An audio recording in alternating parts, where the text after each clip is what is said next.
depends what people yeah. That come from where I think Yes, we went from Perth to Kalgoorlie. The head aspirants now. today we got the army mob here. Yeah, We got Cody driving. We got the iPhone 12 here. iPhone 12. iPhone 12.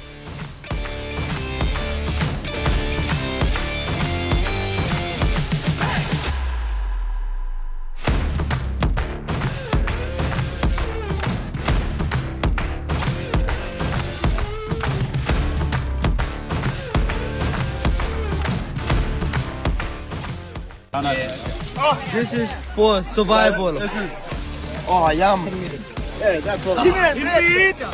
Mashed potato. Anyone allergic to anything? Yeah, I'm allergic to thing. Chicken. Anyone gonna give it a try? Go on, Eric. There you go. There's a biscuit jam sandwich. Yeah, these ones you can swap for anything. When we get Biscuit ration jam back, you swap that for anything. Jam sandwich. Yeah, give it a crack. Yeah, open that up. Does it get out of date or not? Is that chocolate?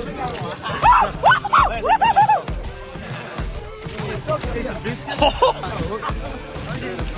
Hello, yeah,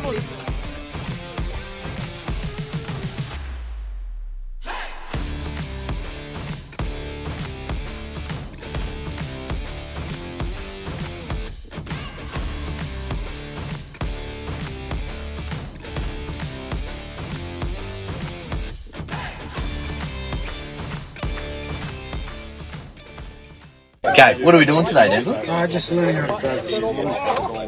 Yeah? What do all these buttons do? What do this one's called for aircon if you're feeling. That's what we need, yeah.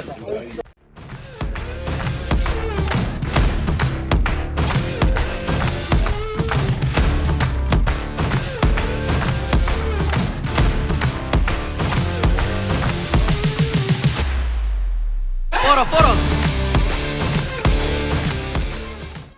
I'll show you. With the army visit and things that you've seen in the army, and all the cars are here, would you like to join the army? That's alright. Or you would really like to join up? Have a career in the army? Yeah,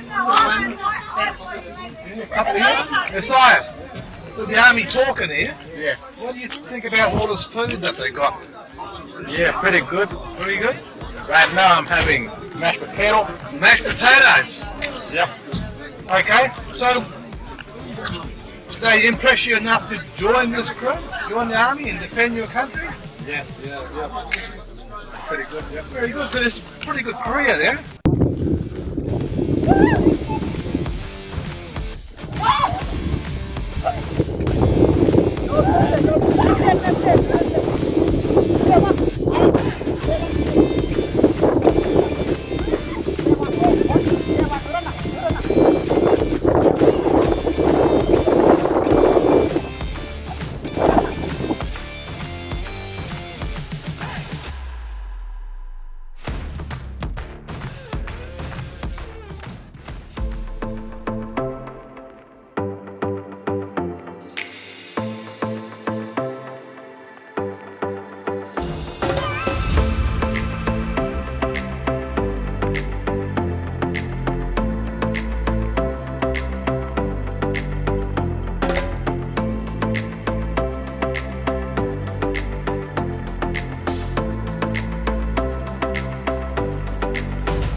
Waiting for that spot.